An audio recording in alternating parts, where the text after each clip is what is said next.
Well, good morning. Welcome back to Warrior Faith, where each week we're taking a look at Scripture from the warrior's perspective. I'm LT Fuss, and if you're ready to take your faith to the next level, hit the like button and subscribe so we can get into the spiritual battleground together.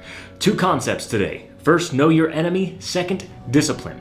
Today's soldiers are highly trained. They are disciplined. They are efficient. And if we know anything about warrior culture from history until today, is that it is a culture of discipline.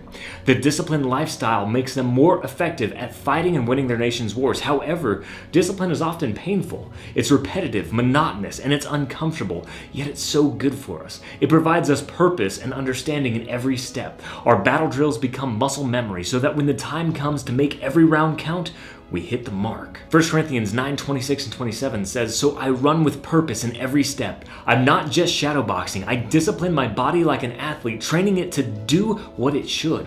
Otherwise, I fear that after preaching to others, I myself might be disqualified." Here Paul says that he trains his body to do what it should, to obey Christ. So when the time comes for him to react, his reaction is going to come from a place of godliness rather than a place of sinfulness. And it's easy to say that you believe the gospel, but if you haven't disciplined your body to obey the gospel, then your reaction will prove to the world that you in fact do not follow Christ.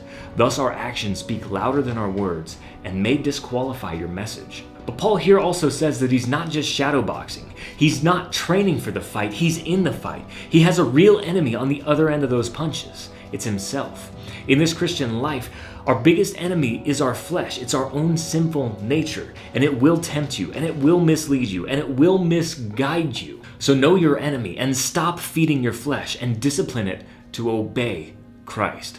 Well, that's it for this week, and if you haven't already, hit the like button and subscribe so we can get into this spiritual battle together. And until next week, be on mission for Christ. Fuss out.